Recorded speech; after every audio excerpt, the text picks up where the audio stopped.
श्री रामकृष्ण भक्त मालिका स्वामी रामकृष्णानंद प्रथम भाग। जय ठाकुर जय माँ। हुगली जिले के मयाल इच्छापुर ग्राम के निवासी बापुली उपाधिकारी श्रीयुत काली प्रसाद चक्रवर्ती के 3 पुत्र थे, रामानंद, राजनंद और ठाकुरदास। रामानंद के पुत्र गिरीश चंद्र शरत चंद्र अर्थात स्वामी शारदानंद के पिता थे और रामचंद्र के पुत्र ईश्वर चंद्र शशिभूषण अर्थात स्वामी रामकृष्णानंद के पिता थे। गिरीश चंद्र कलकत्ते में निजी मकान बनाकर बस गए, पर ईश्वर चंद्र अपने गांव में ही निवास करते रहे। ईश्वर चंद्र उच्च कोटि के तंत्र साधक थे और इस तंत्र विद्या के कारण कौल समाज में उनकी विशेष ख्याति थी। वे पाइकपाड़ा के राजा इंद्र नारायण सिंह के सभा पंडित थे। राजा उनके प्रति गुरु के समान श्रद्धा रखते थे और साधना के लिए उन्हें जब जो आवश्यक होता उसकी व्यवस्था कर देते थे। ईश्वर चंद्र अपने ग्राम के निकट ही घंटेश्वर के महाशमशान में, कलकत्ते के केवड़ा तला शमशान में अथवा राजभवन के पीछे पंचमुंडी आसन पर साधना में रत रहा करते थे। काली घाट में एक बार गहरी रात में कालिका देवी ने उन्हें बालिका रूप में दर्शन देकर कृतार्थ किया था। शशिभूषण की माता का हृदय अत्यंत उदार तथा सरल था। वे इतनी लज्जाशील थी कि निकट के संबंधियों के सम्मुख भी घूंघट काढ़े रहती थी। वे गौर वर्ण थी और शशि को भी वैसा ही गौर वर्ण मिला था। ईश्वर चंद्र के घर में नारायण, मनसा, शीतला, सिंहवाहिनी आदि देवी देवताओं की नित्य पूजा होती थी तथा प्रतिवर्ष काली पूजा का भी आयोजन होता था। 13 जुलाई 1863 ईस्वी रविवार आषाढ़ कृष्णा त्रयोदशी को रात के अंतिम प्रहर 4:56 पर शशिभूषण ने अपने ग्राम इच्छापुर में जन्म लिया। धर्म भावपूर्ण वातावरण के बीच बचपन बिताने के फलस्वरूप शशि अत्यंत भगवत परायण हो गए थे। बचपन से ही पूजा आदि का अभ्यास होने के कारण आगे चलकर एक ही आसन पर 8 प्रहर बिता देना भी उनके लिए आसान सी बात थी। गांव के विद्यालय में पढ़ाई समाप्त हो जाने पर वे अंग्रेजी शिक्षा के लिए कलकत्ते में शरत चंद्र के घर पर रहे। यथा समय प्रवेशिका परीक्षा में उच्च स्थान प्राप्त कर उन्होंने छात्रवृत्ति पाई। फिर वे अल्बर्ट कॉलेज से FA परीक्षा पास करके मेट्रोपॉलिटन कॉलेज में BA पढ़ने लगे। विद्यार्थी जीवन में ब्राह्म समाज से आकर्षित होकर शशि और शरत ने केशव चंद्र के निकट आना जाना शुरू किया। दोनों ही समाज के सदस्य बन गए। शशि कुछ दिन तक केशव चंद्र के पुत्र के गृह शिक्षक भी रहे थे। बचपन की ही तरह युवावस्था में भी शशि के भीतर धर्म भाव का विकास स्पष्ट रीति से दिखाई देता था। चैतन्य चरितामृत से प्रभावित होकर उन्होंने आजीवन शाकाहारी रहने का संकल्प किया। बचपन के स्वाभाविक वातावरण के प्रभाव से तथा श्रेष्ठ वक्ता केशव चंद्र सेन के आकर्षण से शशि की आध्यात्मिक पिपासा थोड़ी तृप्त हुई, पर पूरी तौर से शांत नहीं हुई, वरन उसमें वृद्धि ही होती गई। अंत में उनके सहपाठी काली प्रसाद चक्रवर्ती ने उन्हें बताया कि केशव चंद्र सेन की पत्रिका इंडियन मिरर में दक्षिणेश्वर के परमहंस श्री रामकृष्ण देव के बारे में एक अपूर्व विवरण प्रकाशित हो रहा है। एक दिन उनके दर्शन को वहां चलना होगा। तद अनुसार 1883 ईस्वी अक्टूबर में एक दिन शरत और शशि अपने मित्र के साथ दक्षिणेश्वर पहुंचे। श्री रामकृष्ण देव ने इन युवकों का हार्दिक स्वागत किया और यह जानने के बाद कि वे केशव चंद्र के समाज में आया जाया करते हैं, उन्होंने शशि से पूछा कि वे साकार पसंद करते हैं या निराकार। शशि ने उत्तर दिया, यही तो मालूम नहीं कि ईश्वर हैं या नहीं, फिर साकार या निराकार कैसा। इस सरल तथा निर्भीक उत्तर पर संतुष्ट होकर ठाकुर कहने लगे, आजकल के माँ बाप लड़कों की छोटी उम्र में ही शादी कर देते हैं।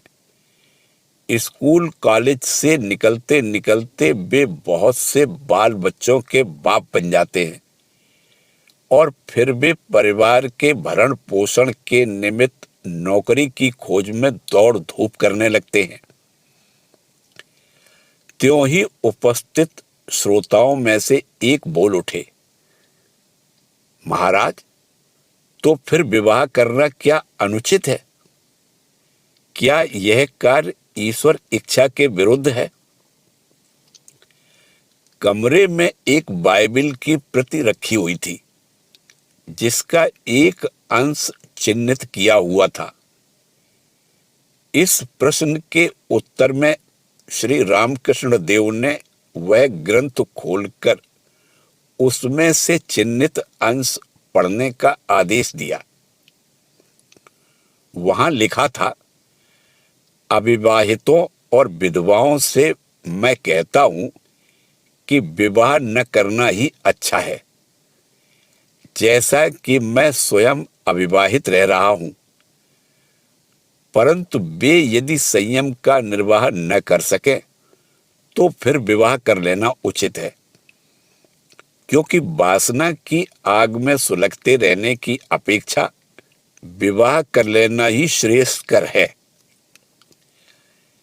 चिन्हित अंश का पढ़ना समाप्त हो जाने पर श्री रामकृष्ण देव ने समझा दिया कि विवाह ही सारे बंधनों का मूल है। फिर एक श्रोता ने शंका उठाई, तो क्या आपके कहने का तात्पर्य यह है कि विवाह करना ईश्वर की इच्छा के विरुद्ध है? विवाह न करने पर सृष्टि कैसे चलेगी? श्री रामकृष्ण देव ने हंसते हुए उत्तर दिया, इसके लिए तुम्हें चिंता करने की आवश्यकता नहीं। जो विवाह करना चाहते हैं वे जरूर करें।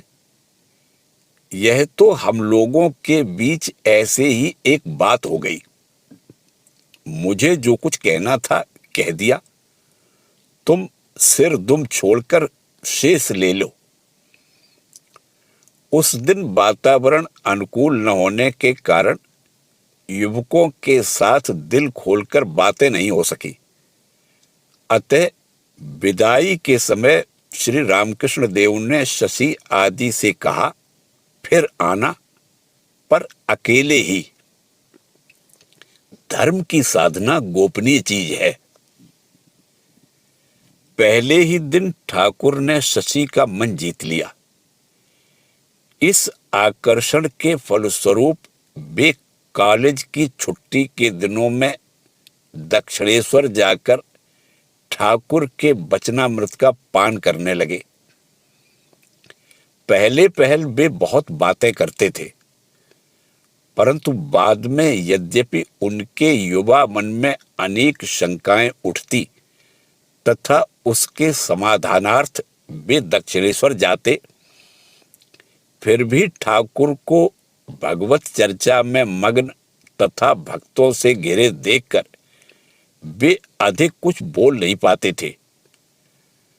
उन्हें देखते ही ठाकुर कहते, बैठो बैठो। वे बैठ जाते, और बड़े अचरज की बात यह है कि इस प्रकार बैठे बैठे ही उनके मन की सारी शंकाएं दूर हो जाती तथा मन में अपूर्व शांति विराजने लगती। धीरे धीरे सुयोग देखकर ठाकुर ने उनके समक्ष अपना स्वरूप प्रकट किया तथा उनके हृदय मन को चिरकाल के लिए एक उच्च धरातल पर उठा लिया। एक दिन शशि किसी चीज की तलाश में तेजी से ठाकुर का कमरा पार कर चले जा रहे थे कि ठाकुर बोल उठे, तू जिसे चाहता है वह यही है, यही है, यही है। विस्मित शशि का ध्यान खोज की वस्तु से हटकर सदानंद में ठाकुर की ओर आकृष्ट हुआ। वे समझ गए कि जीवन में एकमात्र ज्ञेय वस्तु ठाकुर ही हैं। शेष सभी अनुसंधान इस बृहत अनुसंधान के ही रूपांतर मात्र हैं। दक्षिणेश्वर में आवागमन के फलस्वरूप शशि धीरे धीरे नरेंद्र आदि युवक भक्तों के साथ परिचित हुए तथा उनके साथ प्रेम सूत्र में बंध गए। एक बार उन्होंने नरेंद्र के मुख से सूफी काव्य की प्रशंसा सुनी और मूल काव्य पढ़ने की इच्छा से फारसी भाषा सीखना शुरू किया। एक दिन दक्षिणेश्वर में बैठकर वे इतने दत्त चित्त हो उस भाषा का अध्ययन कर रहे थे कि ठाकुर के 3 बार पुकारने पर भी उन्होंने कुछ उत्तर नहीं दिया। अंत में जब शशि निकट आए तो ठाकुर ने पूछा कि इतनी एकाग्रता के साथ क्या हो रहा था। यह सुनकर कि वे फारसी पढ़ रहे थे, ठाकुर ने उन्हें सावधान कर दिया। अपरा विद्या में डूबकर यदि तू परा विद्या को भूल जाए तो तेरा हृदय भक्तिहीन हो जाएगा। शशि का फारसी पढ़ना वहीं समाप्त हुआ। ठाकुर बर्फ खाना पसंद करते थे, इसलिए गर्मी के दिनों में एक दिन शशि कलकत्ते से बर्फ खरीदकर पैदल दक्षिणेश्वर आए। वे बर्फ के टुकड़े को इतनी सावधानी से गमछे में लपेट कर लाए थे कि वह गल नहीं सका। उनकी निष्ठा, बुद्धि तथा धूप के कारण पसीने से तरबतर शरीर और सूखा चेहरा देखकर ठाकुर ने व्यथित होकर कहा, आहा, तुझे बड़ा ही कष्ट हुआ। देख, जिसके हाथ से पानी नहीं चूता उसे लोग कंजूस कहते हैं, परंतु देखता हूं कि तू तो कंजूस नहीं, दाता है। इस प्रकार दक्षिणेश्वर बारंबार आने जाने तथा ठाकुर की सेवा आदि करने के फलस्वरूप शशि उनके स्नेह भाजन होने में समर्थ हुए। इसके अतिरिक्त उनके बीच अलौकिक संबंध तो था ही। ठाकुर ने कहा था, शशि और शरत को देखा। ऋषि कृष्ण अर्थात यीशु ख्रिस्ट के दल में थे। वे शशि से स्नेहपूर्वक दक्षिणेश्वर में रह जाने को कहा करते थे, परंतु शशि अध्ययन में रत रहते थे तथा सांसारिक अभावों के कारण अपनी पढ़ाई के लिए उन्हें धन संग्रह में भी व्यस्त रहना पड़ता था। अतः उनके लिए वहां रहना संभव नहीं हो पाता था। परंतु बाद में ऐसा भी समय आया जब सांसारिक चिंता को दूर हटाकर श्री रामकृष्ण देव के प्रेम ने ही उनके हृदय को पूर्ण रूप से आप्लावित कर दिया।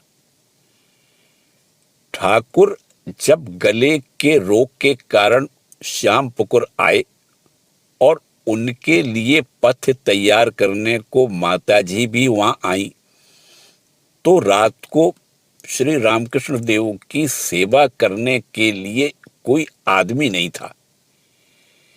इस अभाव को दूर करने के लिए भक्तगण आपस में परामर्श करने लगे। श्री नरेंद्रनाथ इस सेवा भार को स्वयं ग्रहण करके रात को वहां रहने लगे और अपने दृष्टांत द्वारा उन्होंने छोटे गोपाल, काली, शशि आदि कुछ बलिष्ठ युवकों को उत्साहित करते हुए इस कार्य के लिए आकृष्ट किया। संरक्षकों ने पहले तो इस पर कोई आपत्ति नहीं की, परंतु बाद में जब कार्य में व्यस्त रहने के कारण शशि ने भोजन तक के लिए घर जाना बंद कर दिया, तब तो वे लोग तरह तरह से बाधाएं डालने लगे। परंतु शशि का संकल्प अटल था।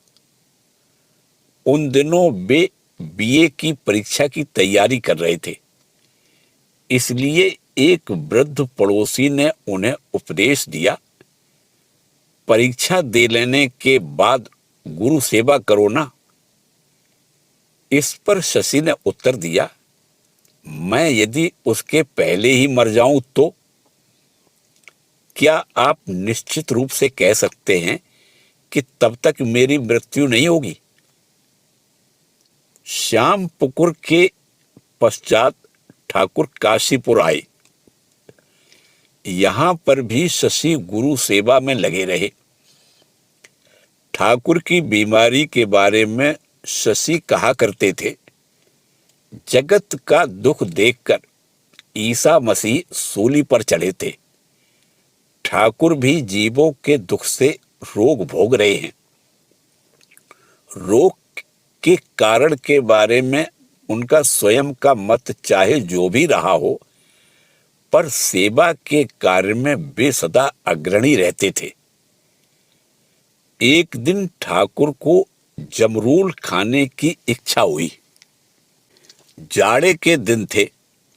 उस मौसम में जमरूल भला कहाँ मिलता। खोज करने पर शशि को पता लगा कि एक बगीचे में जमरूल लगे हैं।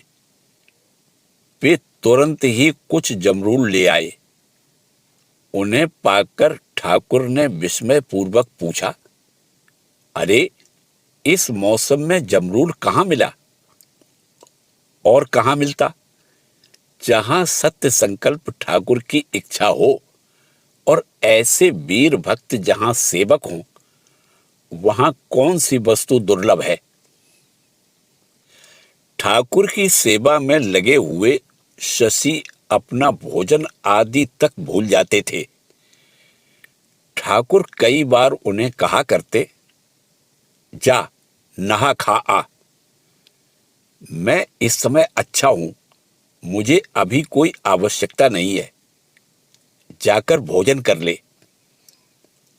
अनेक बार ऐसा भी होता कि शशि को लगातार पंखा जलते देखकर ठाकुर पंखा उनके हाथ से लेकर लाटू के हाथ में दे देते। देह त्याग के पूर्व एक दिन उन्होंने शशि से स्नेह विगलित कंठ से कहा, देखो, तुम लोगों ने इस सेवा के द्वारा मुझे बांध रखा है। तुम लोग यदि कहो तो एक बार उधर देख आऊं। सभी समझ गए कि ठाकुर अपने लीला संवरण की ओर संकेत कर रहे हैं और मानो यह भी कह रहे हैं कि भक्तों के आकर्षण ने ही उन्हें मर्त्यलोक में रोक रखा है। शशि ठाकुर की सेवा में कितने मग्न थे और ठाकुर को उन्होंने कितना अपना मानकर स्वीकार किया था, यह ठाकुर के अंतिम दिन की करुण घटनाओं से स्पष्ट व्यक्त होता है। उस दिन शाम को 7 मील दौड़कर जब वे डॉक्टर के स्थान पर पहुंचे तो पता चला कि डॉक्टर कहीं और गए हुए हैं। 1 मील और दौड़कर उन्होंने उन्हें रास्ते में रोका। डॉक्टर कहने लगे कि उनका उसी समय काशीपुर जाना संभव नहीं है, क्योंकि उन्हें अन्यत्र अत्यावश्यक कार्य है। तथापि शशि उन्हें खींचकर काशीपुर ले ही आए। यथाविधि परीक्षा करके डॉक्टर के चले जाने के बाद उस दिन भी पूर्ववत दैनंदिन सेवा आदि चलने लगी। कोई यह सोच भी नहीं सका था कि अंतिम दिन आ पहुंचा है, और दूसरे लोग चाहे जो भी सोचते हों, परंतु कम से कम शशि तो यह बिल्कुल नहीं सोच सके थे कि प्रियतम से बिछोह का क्षण आ पहुंचा है। उस रात ठाकुर ने अन्य दिनों की तुलना में थोड़ा अधिक ही भोजन किया। शशि ने ही खिलाया था। महाप्रस्थान का कोई भी चिन्ह न देखकर, बल्कि उन्होंने यह सोचा था कि ठाकुर की तबीयत अब थोड़ी अच्छी ही है। यहाँ तक कि जब सचमुच ही अंतिम क्षण आया तो शशि ने यही सोचा कि ठाकुर को समाधि लग गई है, क्योंकि उन्होंने देखा कि ठाकुर के अंग प्रत्यंग पर से होकर मानो आनंद की लहरें उठ रही हैं। इतना आनंदोच्छ्वास उन्होंने पहले कभी नहीं देखा था। रात बीतने पर विश्वनाथ उपाध्याय ने आकर कहा कि मस्तक और मेरुदंड पर घी की मालिश करने से समाधि उतर सकती है। शशि वैसा ही करने लगे, परंतु अंत में डॉक्टर ने आकर कहा, अब आशा नहीं है। अपराह्न में लगभग 5 बजे ठाकुर की पुनीत देह को माला, पुष्प, चंदन आदि से सजाकर शमशान ले जाया गया। वास्तविकता को स्वीकार करने में अक्षम शशि चित्रलिखित से जलती हुई चिता के समीप बैठे रहे। लाटू ने उनका हाथ पकड़कर खींचा। नरेन और शरत ने उन्हें काफी समझाया, किंतु तब भी शशि किंग कर्तव्य विमूढ़ ही रहे। चिता बुझ जाने पर उन्होंने चुपचाप भस्मास्थि चुनकर एक ताम्र कलश में रख ली और उससे सिर पर रखकर उद्यान भवन में लाकर ठाकुर की शैया पर स्थापित किया। शशि को विश्वास था कि ठाकुर गए नहीं हैं, अतः ठाकुर की चीजें संभाल कर रखी गईं और अस्थि कलश की नित्य नियमित पूजा चलने लगी। भस्मावशेष इस प्रकार 7 दिन तक वहीं रहा। तत्पश्चात रामचंद्र आदि वरिष्ठ भक्तों के निर्णयानुसार उसे काकुड़गाछी ले जाने की बात उठी। निरंजन ने इस पर घोर आपत्ति प्रकट की। शशि ने कहा, कलश नहीं दूंगा। नरेंद्र की मध्यस्थता से राम बाबू का प्रस्ताव मान लिया गया और उस समय के लिए विवाद शांत हुआ,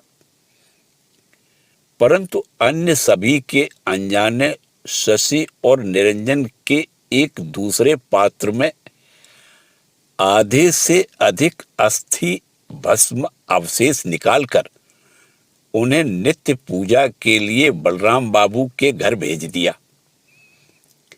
तदुपरांत 22 अगस्त 1886 ईस्वी को श्री कृष्ण जन्माष्टमी के दिन पहला कलश राम बाबू के कलकत्ते के मकान से काकुड़गाछी के उद्यान में ले जाया गया।